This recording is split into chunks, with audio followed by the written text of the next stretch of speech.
Setiap saat, kementerian itu bisa diubah bentuk organisasi atau pohon organisasinya di dalam sebuah struktur karena tujuannya setiap saat berbeda-beda. Kalau misalnya kita memutuskan ekonomi negara ingin tumbuh di atas 9%, kalau kita mau misalnya bebas dari hutang dan tidak mau berhutang lagi, kalau Indonesia mau menjadi top 5 country di tahun 2030, maka kita harus menyiapkan platform bernegaranya yang tentu berbeda dengan platform organisasi kementerian kemarin, karena kemarin 5% aja susah, 5,5 paling tinggi. Kalau 9% nggak mungkin pakai pohon organisasi kemarin. Kita harus rubah. Kalau saya boleh usul, Bappenas sekarang mulai menciptakan program multi-layer. Kali ini sertakan swasta dan efeknya harus meningkatkan ekspor dan mengurangi impor. Lalu semua atau sebagian besar tadi harus merupakan unsur lokalnya besar. Misalnya di atas 90% unsur lokalnya, kalau perlu unsur lokalnya 100% atas semua proyek multi-layer minimum 12 layer tadi. Lalu bentuklah organisasi agar tujuan itu tercapai. Misalnya kita memecah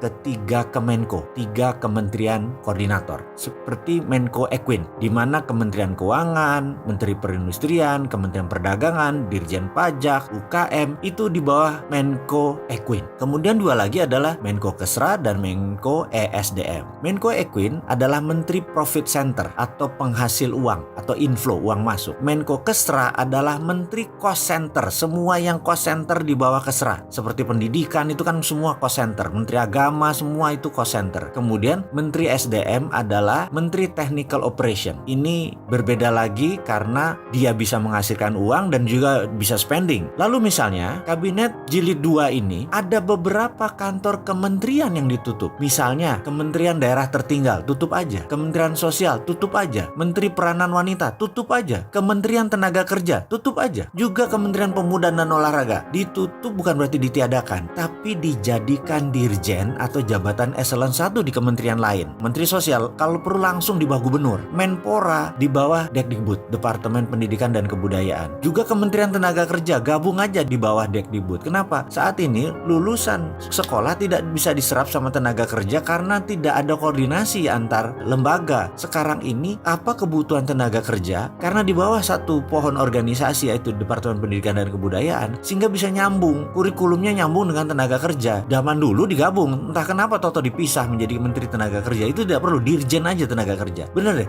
kementerian itu sesuai keperluan, tidak perlu setiap tahun itu sama, boleh ganti-ganti dan itu sah-sah saja. Makanya jangan pilih saya kalau jadi presiden, karena saya pasti lebih ekstrim lagi. Bahkan bisa-bisa BI saya hilangkan. Bener loh, BI saya bubarkan dan saya masukkan di bawah Kementerian Keuangan, jadi Dirjen Moneter saja. Jadi enak, semua di bawah satu payung. Karena prinsip ekonomi saya adalah MMT. MMT adalah Modern Monetary Theory yang saat ini banyak dipakai di berbagai negara dan terbukti sukses, seperti Turki, dipakai di Cina MMT tadi, dipakai di Norwegia, dan sebentar lagi Rusia, di mana peran bank sentral itu sudah dialihkan, berbeda dengan sekarang. Sekarang ini seakan-akan sejajar presiden Bank Indonesia itu. Jadi dalam sistem pemerintahan presidensial di Indonesia, bank sentral itu perannya kuat. Sekarang sejajar dengan presiden bank sentral itu. Padahal harusnya dalam sistem presidensial presidennya yang lebih kuat. Bank Indonesia nggak punya kontrol segitu kuat seperti sekarang. Tapi karena IMF dan World Bank ada di bank sentral, mereka sejajar. Dan kalau kita akan ubah. Kita nggak mau diawasi ketat oleh negara lain. Emangnya kita nggak berdaulat apa? Iya, jadi Bank Indonesia kita akan jadikan eselon 1 sejajar Dirjen Moneter. Jadi begitu kita perintahkan cetak rupiah biru, maka Dirjen Keuangan mencetak tadi dan tugasnya adalah mengontrol rupiah biru berjalan benar-benar 12 lapis proyeknya dan tidak ada penyelewengan sekecil apapun. Jadi ke depan bagaimana? Sudah mulai berani kan untuk berdaulat?